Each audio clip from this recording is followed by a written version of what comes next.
Thank you, Madam Chair.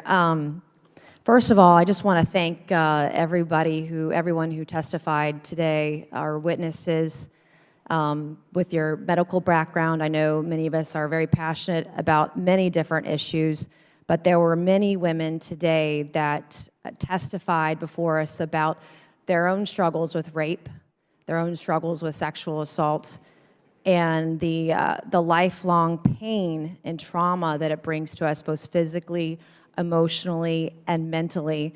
But the stories this morning that we heard are remarkable and they're painful.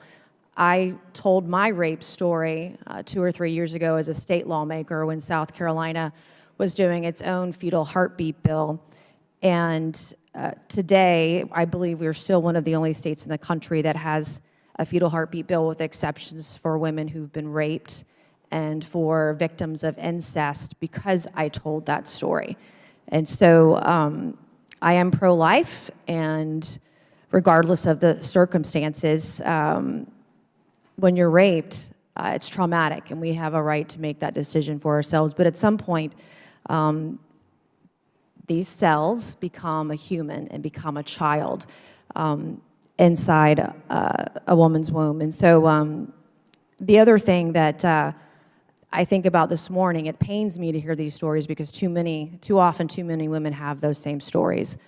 And it's offensive as I sit here as a woman, as a victim of rape, and hear some of my colleagues question one of our physicians here today about what she would do if her daughter was raped. I can't even tell you the unimaginable anger and pain that I have as a woman when someone wants to make that kind of hypothetical example.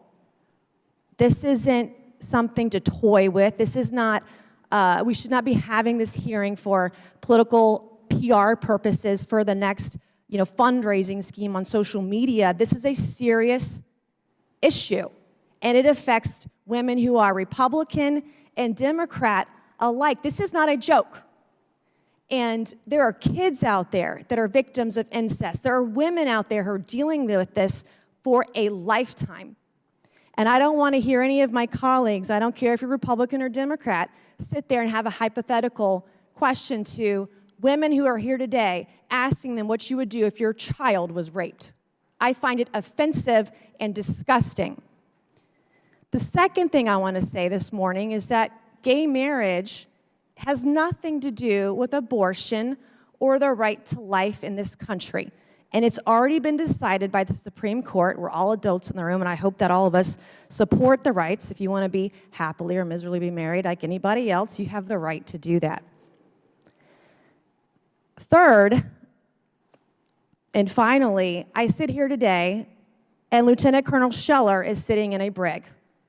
He's the only person that has been put away without a charge or a sentence or a conviction on Afghanistan for exercising a right to speak out and potentially be a whistleblower and expressing his frustrations as a soldier.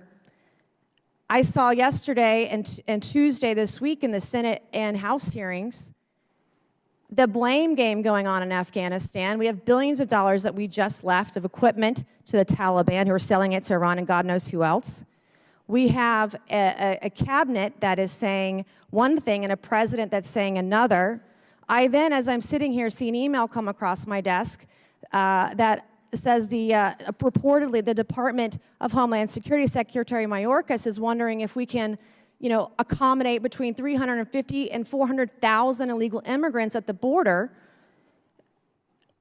If we can account for those illegal apprehensions if we get away or do away with Title 42. Meanwhile, our Border Patrol agents are being threatened to be fired if they don't get a vaccination.